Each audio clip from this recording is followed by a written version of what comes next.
What they tried to silence in you was never just a voice.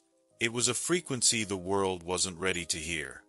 There were hands behind curtains, not just pulling strings but rearranging your entire reality like it was a stage set for someone else's play.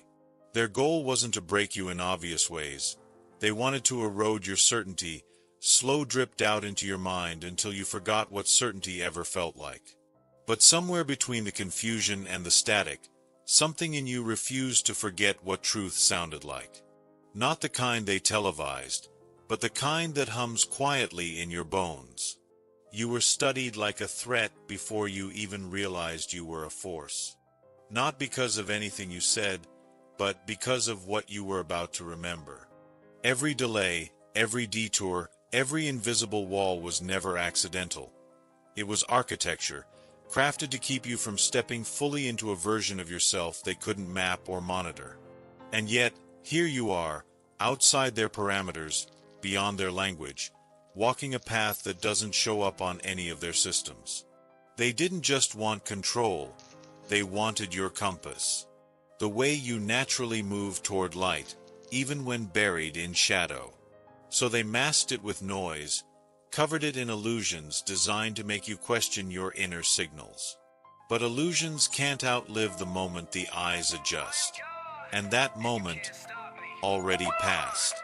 What you're feeling now, that internal shift, that's you, back in alignment with something they never figured out how to block. This isn't retaliation. This isn't revenge. This is correction. A balancing of scales that were never truly level to begin with. They hoped you'd sleep through it. But the soul has alarms that don't respond to earthly time. You heard them. You got up. And now everything is moving differently because of it. The ones watching you never anticipated you'd notice the watching, let alone see through it. What they call delusion, you've been calling instinct. And what they label coincidence has been part of a larger truth trying to break through. That gut pull, that sudden clarity in the middle of chaos, it wasn't madness. It was early access to a language they never meant for you to understand. There's a kind of awareness that doesn't arrive with permission. It doesn't knock politely or wait to be taught. It erupts. And when it does, the world around it scrambles to shut it down. Not because it's wrong, but because it's too accurate. The kind of knowing that can't be disarmed with data or distracted with drama. So they doubled down, surrounding you with static disguised as real life. But even through the fog, your inner compass didn't crack. It calibrated. What's been disguised as bad luck or personal downfall has always been part of a larger extraction. Not of money, not even of time, but of attention. Each moment of confusion, each cycle of almost making it, each sudden collapse of something that should have worked out, those weren't glitches. They were blueprints. Designed to keep your focus locked on staying afloat instead of realizing you were meant to rewrite the tides. The pressure on your finances wasn't circumstantial, it was intentional. Every delay in abundance was part of an engineered distraction.